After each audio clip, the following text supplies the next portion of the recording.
കരുനാഗപ്പള്ളി പുതിയകാവിൽ പട്ടാപ്പകൽ നടന്ന അതിക്രൂര കൊലപാതകത്തിന്റെ ദൃശ്യങ്ങളും വിവരങ്ങളുമാണ് മനുഷ്യ മനസാക്ഷിയെ അക്ഷരാർത്ഥത്തിൽ ഞെട്ടിച്ചത്.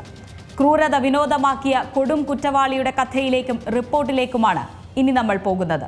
നടു റോഡിലാണ് അലുവ അതുൽ എന്ന കൊലക്കേസ് പ്രതി കൊല്ലപ്പെട്ടത്. ജാമ്യത്തിലിറങ്ങിയ അതുൽ പോലീസ് സ്റ്റേഷനിലെത്തി ഒപ്പിട്ട് മടങ്ങവെയാണ് എതിർ സംഘം പിന്തുടർന്നെത്തിയത്. പകൽ വെളിച്ചത്തിൽ മാസ്ക് പോലുമില്ലാതെയായിരുന്നു ബ്ലാക്ക് വിഷ്ണുവിന്റെയും സംഘത്തിന്റെയും ആക്രമണം. കരുനാഗപ്പള്ളി പുതിയകാവിൽ നിർമ്മാണം നടക്കുന്ന ദേശീയപാതയിലെ സർവീസ് റോഡിൽ വെച്ച് വെറും 1.5 മിനിറ്റിലാണ് അതുലിനെ അക്രമി സംഘം വെട്ടിയത്. ഇടതുവശത്തു കൂടി ഓവർടേക്ക് ചെയ്ത കാർ കൊണ്ട് തട്ടി റോഡിലെ കുഴിയിലേക്കിട്ടു. പിന്നാലെ ചാടിയിറങ്ങി അതുലിനെ വലിച്ചു പുറത്തിട്ട ശേഷം ക്രൂരമായി വെട്ടിക്കൊന്നു. കൊല്ലപ്പെട്ട അതുലിന് ചോര കാണുന്നതായിരുന്നു ലഹരിയെന്നാണ് ഗുണ്ടാ സംഘങ്ങൾ വെളിപ്പെടുത്തുന്നത്.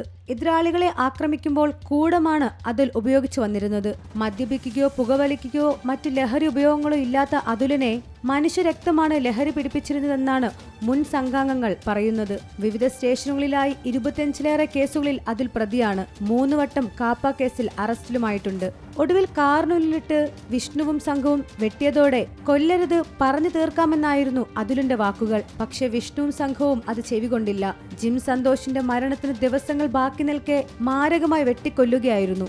ആളുകളോട് ക്രൂരമായി പെരുമാറുന്ന പ്രത്യേക സൈക്കോ രീതിയായിരുന്നു അതുലിന്. ഹൽവ ഏറെ ഇഷ്ടമായതിനാൽ എപ്പോഴും ഹൽവ കഴിക്കുന്ന ശീലമുണ്ടായിരുന്നു.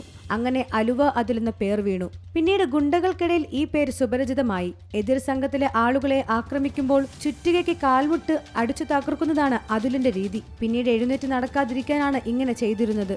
ജിം സന്തോഷ് സുഹൃത്തായിരുന്ന ഓച്ചിറ സ്വദേശിയുമായി പിണങ്ങിയതോടെയാണ് ഇയാളുടെ കൊട്ടേഷൻ ഏറ്റെടുത്ത് സന്തോഷിനെ കൊലപ്പെടുത്തിയതെന്നാണ് അതുൽ പോലീസിനോട് പറഞ്ഞത്. കഴിഞ്ഞ വർഷം മാർച്ച് 27-ന് പുലർച്ചെയാണ് അതുലും സംഘവും പടനായർ കുളങ്കര വടക്ക് കെട്ടിശ്ശേരിയിൽ കിഴക്കതിൽ വീട്ടിൽ എസ് സന്തോഷ് കുമാർ എന്ന 45 വയസ്സുള്ള ജിം സന്തോഷിനെ വീട്ടിൽ കയറി വെട്ടിക്കൊലപ്പെടുത്തിയത്. പുലർച്ചെ വടിവാളും കമ്പിപ്പാരയും ഉൾപ്പെടെയുള്ള ആയുധങ്ങളുമായി കാറിലെത്തിയ സംഘം ആദ്യം സന്തോഷിന്റെ മാതാവ് ഓമന കിടന്ന മുറിയുടെ കതക് വെട്ടിപ്പൊളിച്ച് ഉള്ളിൽ കടന്നു. ആ മുറിയിൽ സന്തോഷ് ഇല്ലെന്നറിഞ്ഞതോടെ സംഘം തൊട്ടടുത്ത മുറിയുടെ കതക് തകർത്ത് അകത്തുകയറി സന്തോഷിനെ ആക്രമിക്കുകയായിരുന്നു. അതേസമയം അലുവ അതുലിന്റെ കൊലപാതകത്തിലുണ്ടായത് പോലീസിന് ഗുരുതര വീഴ്ചയാണ്. അലുവ അതുലിനെ ആക്രമിക്കുമെന്ന് മുൻകൂട്ടി ഇന്റലിജൻസ് വിവരം ലഭിച്ചിട്ടും പോലീസ് ഒരു നടപടിയും സ്വീകരിച്ചിരുന്നില്ല. ഒരാഴ്ച മുൻപാണ് ജാമ്യത്തിലിറങ്ങിയാൽ അലുവ അതുലിനെ കടത്തൂർ ടീം ആക്രമിക്കുമെന്ന് ഇന്റലിജൻസ് റിപ്പോർട്ട് നൽകിയത്.